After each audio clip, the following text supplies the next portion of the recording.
Let me start with something proposition themselves taught you just a few minutes ago.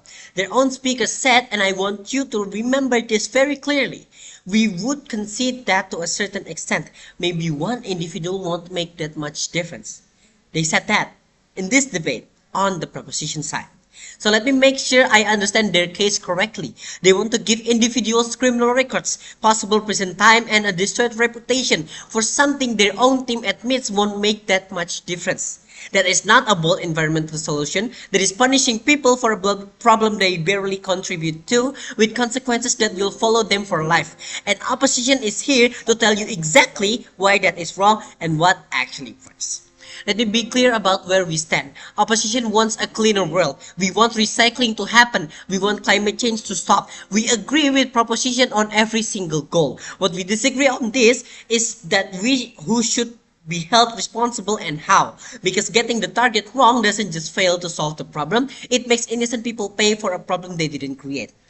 They admitted their own case doesn't work, and let's look at what that means. Proposition built their entire first argument on the idea that not recycling caused massive harm, but then they told you one individual doesn't make much difference.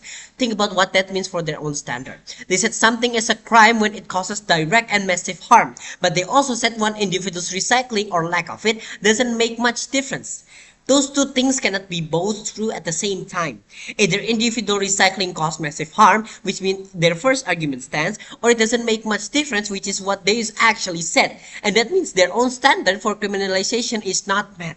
You cannot build a criminal law on a foundation that your own team just cracked. And here's the bigger picture they are trying to hide. The Carbon Disclosure Project, one of the most respected environmental research organizations in the world, found out that just 100 companies are responsible for 71% of all global carbon emissions. 71% from 100 companies, while billions of ordinary people are being asked to sort their plastic or face prison. Proposition also told you at the very start of their speech that big corporations like BP, Shell, and ExxonMobil successfully lobby governments to stop climate policy from passing. They used that to argue that regulations doesn't work.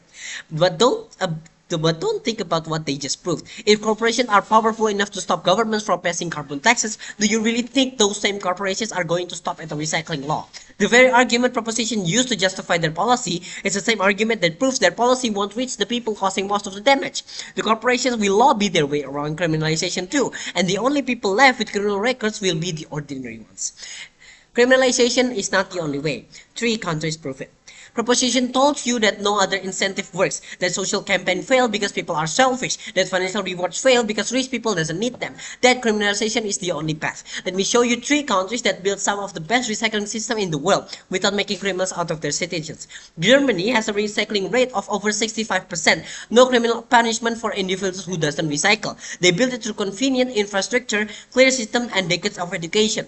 South Korea went from near zero to an 86% recycling rate, among the highest in the world. How? They introduced a system where you pay based on how much non-recyclable waste you produce. The more you waste, the more you pay. No prison, no criminal record. Just a smart system that gives people a real financial reason to change.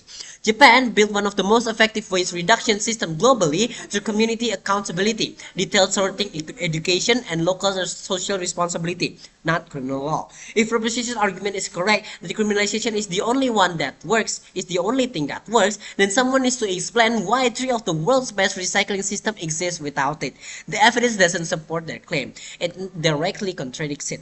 Now, first, you cannot criminalize people for failing to use a system that doesn't exist for them. Proposition said recycling is easy. Their speaker said, and I quote, you learn to do it from kindergarten. That is only true if you grew up somewhere with proper recycling infrastructure. Sorted bins on every street, clear collection schedules, processing facilities nearby, education program in schools.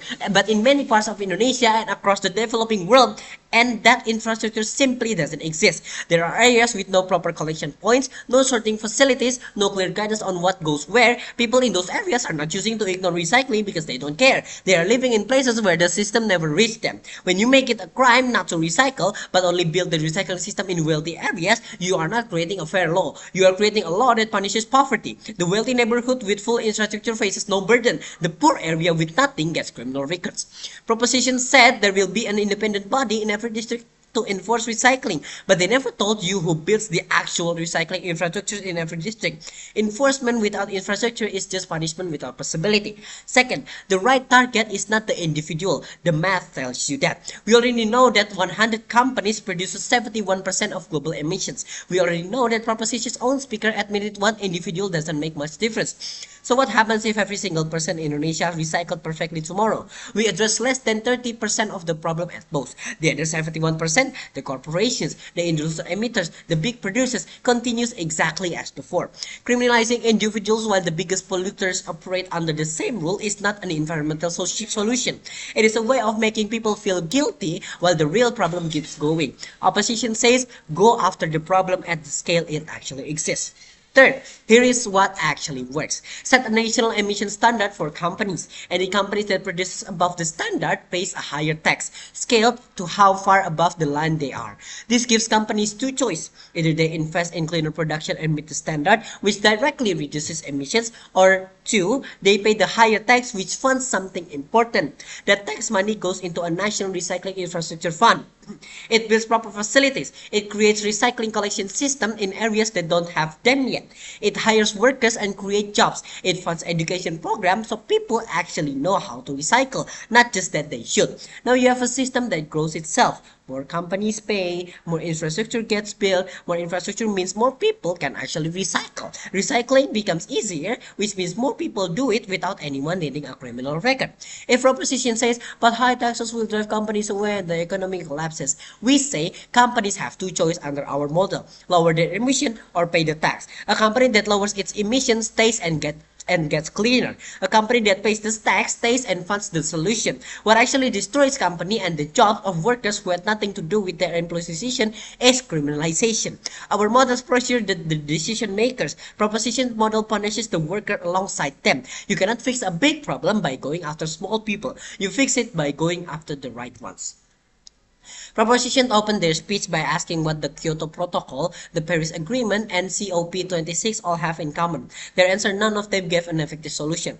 I want to give you a different answer. What they all have in common is that they try to hold the right people responsible. Nations, government, large industrial system, they struggled because political power got in the way. Proposition's own speaker told you that. And the solution is that failure is to give up on holding to the powerful accountable and criminalize the powerless instead.